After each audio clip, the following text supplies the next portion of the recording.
अनि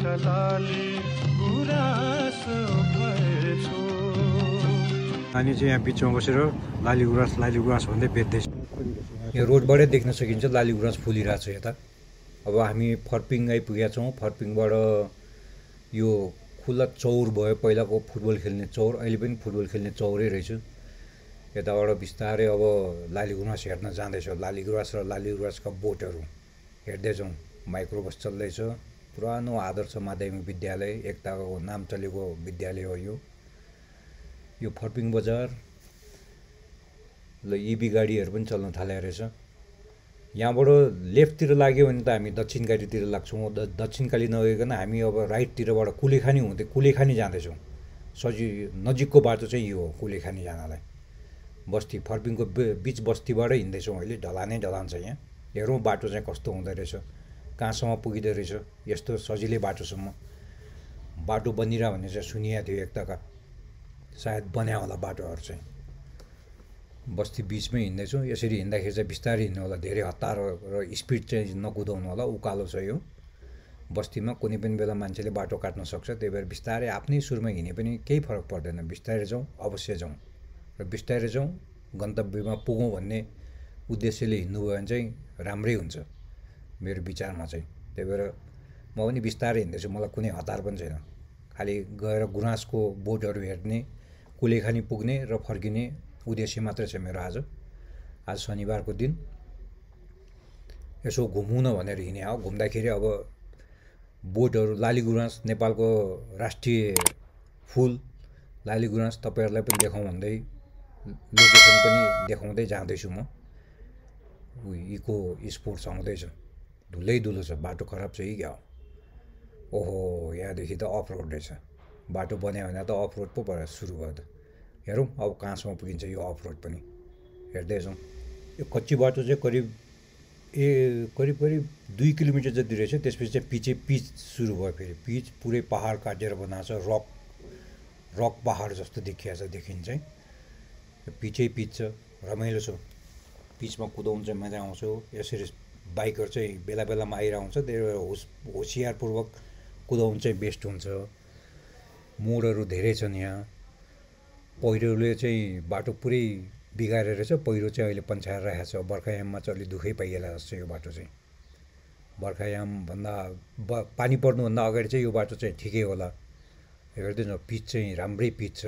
पिच, ढलान एवं रुटले बाटो राम्रै छ। यहाँ पनि पहिरो गएर छ, पहिरो पन्छाएको छ। यस्तोमा चलाउँदाखेरि चाहिँ अलि होसपूर्वकै चलाउनु। उताबाट एक्कासी ठुलो गाडी आइदियो भने चाहिँ धेरै गाह्रो हुन्छ। त्यही भएर अलि होसले चलायो भने चाहिँ, होस नर्मल स्पिडमा चलायो भने चाहिँ राम्रै हुन्छ। बाटो खाली भन्दैमा हुर्काइयो भने चाहिँ अलि गाह्रो चाहिँ गाह्रै हुन्छ यो बाटो। यस्तो मोड भएको पहाडी बाटो, कतिपय ठाउँमा त पुरै सफा छ। यसरी ठुला ट्रकहरू पनि चल्छन् यो बाटोमा। त्यही भएर अलिक होसपूर्वकै बिस्तारै जाउँ न, के हतार छ र। माथि एउटा मस्तको घर छ। अब हामी हुमाने भन्ज्याङ आइपुगेका छौँ। काठमाडौँ जिल्ला सकियो सायद यहाँबाट। यहाँसम्म चाहिँ मस्त पिच बाटै छ। हुमाने भन्ज्याङबाट चाहिँ कस्तो छ यो चाहिँ अलिकति यहाँ पनि ढलानै रहेछ। ढलान चाहिँ ओहो, यहाँ चाहिँ बाटो बन्दै रहेछ। अफ रोड आयो, अफ रोड बिजोग अफ रोड आउनु थाल्यो। अब यो कहाँसम्म हो? अब यहाँबाट करिब 14 किलोमिटर हो क्या अरे कुलेखानी। 14 किलोमिटरै यस्तै छ कि? यस्तै भने त बिजोग हुने भयो त। पुरै बाटो पो बनाउँदै रहेछ। ओहो, हेर्दै जाउँ। यहाँ एकचोटि सोधौँ। बाटो यस्तै हो, अब यस्तै छ। पिच छैन अगाडि। प्रहरी भाइहरूले चाहिँ, प्रहरी दाइ भनौँ कि भाइ भनौँ, उहाँहरूले चाहिँ यस्तै हो बाटो भन्नुभयो। अब हेरौँ, यस्तो बाटो, रफ बाटो। अब यो कुलेखानी पुग्ने गुराँसको बोटहरू देखाउने लक्ष्य साथ हिँडिया छ। के फर्किने यहाँबाट है? हेर्दै जाउँ अब जस्तो भयो भने। कहिलेकाहीँ अफ रोड चलाउनु पनि मजा आउँछ। काठमाडौँ बस्दा काठमाडौँ बाहिर निस्क्यो, पिच रोड, अफ रोड गर्दै हिँड्यो भने जोस् अलिकति लाइफको इन्जोय चाहिँ हुन्छ। उहाँहरू चाहिँ आइरहनु भएको छ दुईजना। बाटो चाहिँ ठिकै हो, यतिकोलाई चाहिँ नराम्रो चाहिँ भन्न मिल्दैन। पहाडी भेगमा काठमाडौँबाट हेटौँडा निस्किने नजिकको बाटो, कुनै दोष त के दिनु, बन्दै छ बाटो, बन्दै गरेको बाटोलाई पनि त केही भन्नु भएन क्यारे। धुलो उडाउँदै हिँडिया छ। यो ठुलो गाडी नआइदिए चाहिँ सजिलै हुन्थ्यो क्या जानलाई। भिरपाखा भएको देश, पहाडले भरिएको देश, त्यही विषय त्यतिसम्म छ। पुरानो जमानामा खोलेको बाटो अहिले जो ट्र्याक अलिकति ठुलो बनाएर भोलि पिच भइदियो भने त फर्स्ट क्लास बाटो हुने भयो।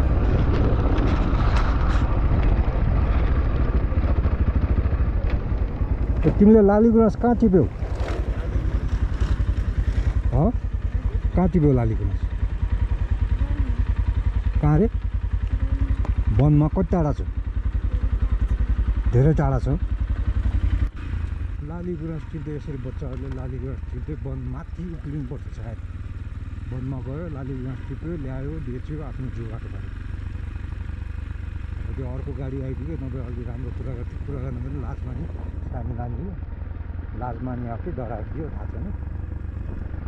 तर हेरौँ न, पुगौँ हामी पनि लालीगुराँस फुल्ने ठाउँमै। अघि 3-4वटा बोर्ड त देखाएको थियो लालीगुराँसको, लालीगुराँस फुलेको छ देखिन्छ, सबै चुँगालिसक्यो होला लालीगुराँस। यसरी बच्चाहरूले चुँगाल्दै आयो, अर्को धुलो उडाउँदै लालीगुराँस टिप्दै यसरी बाटोमा ल्याएर देख्छन्। अनि बोटमा चाहिँ लालीगुराँसै देखिँदैन।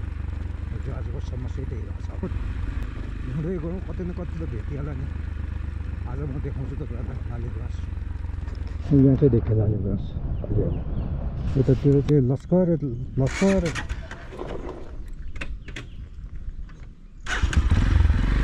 चाहिँ लस्कर लालीगुराँस फुलेर चाहिँ लालीगुराँसको फुल।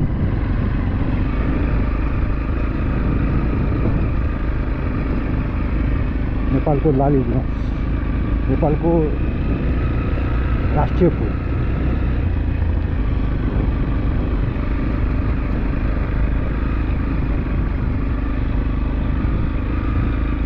सबै फुल टिप्यो तिमीले? कतिमा आयो त्यो?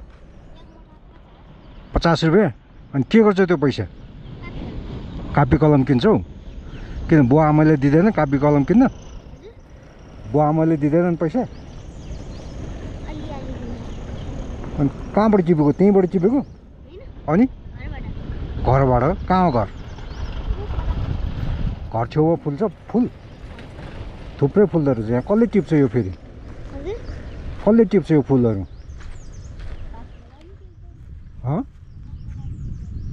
कसले पनि टिप्दैन? ए थुप्रै रहेछ यहाँ त। अनि चाहिँ यहाँ बिचमा बसेर लालीगुराँस भन्दै बेच्दैछ। यत्रो गाडी गुड्यो तर कसैले पनि किन्दैन उसको।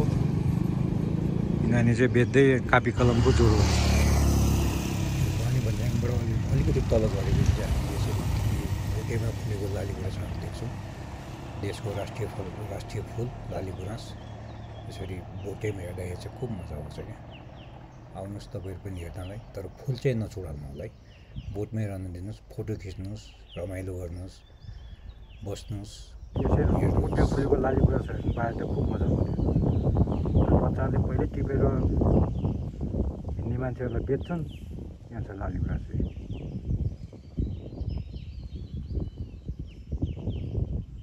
बोटमै भएको लालीगुराँस यो चाहिँ। यसरी बोटमै हेर्नु त मजा आउँथ्यो नि। बच्चाहरूले टिपेर सबै बेच्न नथाले अब। यहाँ चाहिँ लालीगुराँसको पुरै फुलै फुल देख्यो, तर रोडभन्दा तल रहेछ। मान्छेलाई त्यति याद नहुने रहेछ, तर पुरै लालीगुराँसै लालीगुराँस छ। आउनुहोस्, हेर्नुहोस्, रमाइलो गर्नुहोस् लालीगुराँसको, तर टिपेर चाहिँ नलानुहोस् है कसैले पनि। लालीगुराँस नेपालको राष्ट्रिय फुल। पुरै जङ्गल, यो जङ्गलभरि लालीगुराँसै छ।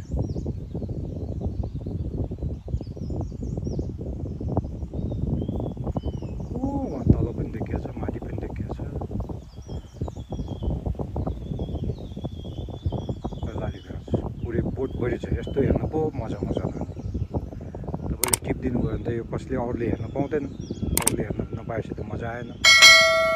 अर्को बोट पनि छ यहाँ,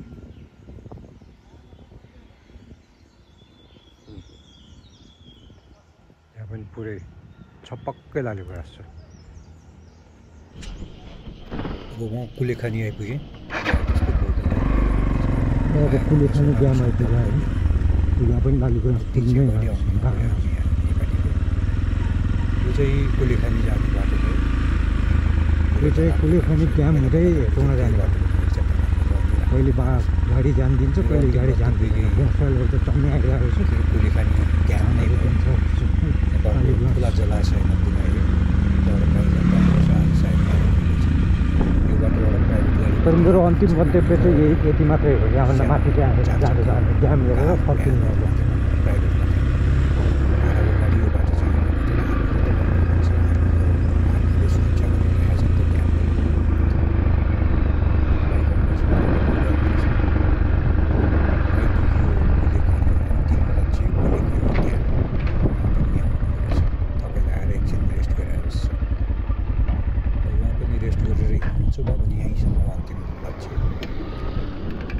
ठुला जलाशयमध्ये एक कुलेखानी ड्याम आइपुग्यो।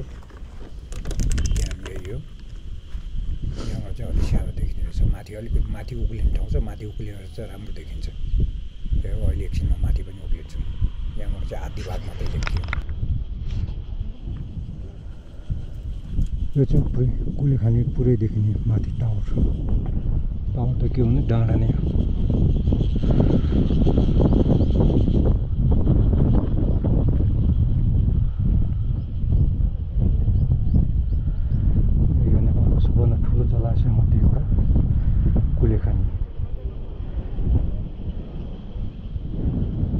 वातावरण अलिकति तुवालो भरिपूर्ण छ, क्लियरली चाहिँ देखिएको छैन होला सायद।